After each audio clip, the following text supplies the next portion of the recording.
Olha só, nada como um dia depois do outro, né? Foi num evento como esse, em Nova York, pelo LEAD, que o ministro Luiz Roberto Barroso, numa calçada, disse perdeu o mané, não a mola. São outros tempos. Acho que todos eles deveriam ir, novamente. Se estavam confortáveis para ir logo depois da eleição, para dizer numa calçada, por exemplo, perdeu o mané a um cidadão que o abordou, agora eles deveriam ir novamente. Paula, eu quero insistir só num ponto, que é o seguinte. O Brasil não precisava estar vivendo essa situação. O Itamaraty não precisava estar metido nessa enrascada.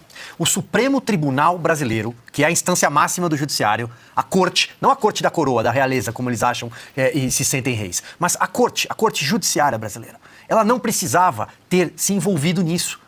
Quem colocou o Brasil nessa situação foi o ministro Alexandre de Moraes, com o aval de todos os demais ministros. Ninguém sairá bem dessa história, inclusive aqueles que estão chancelando. Do contrário, venham a público.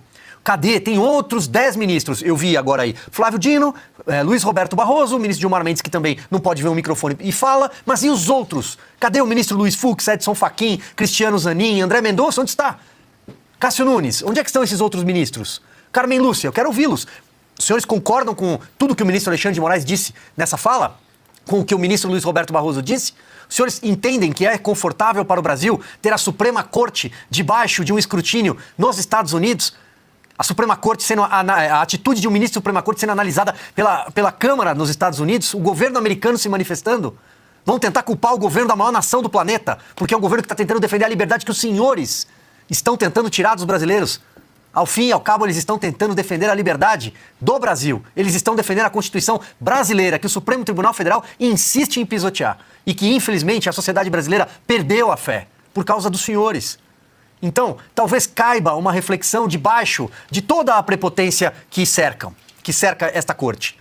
Será que os senhores em nenhum momento vão colocar a mão na consciência e pensar que nós não precisávamos estar nessa situação?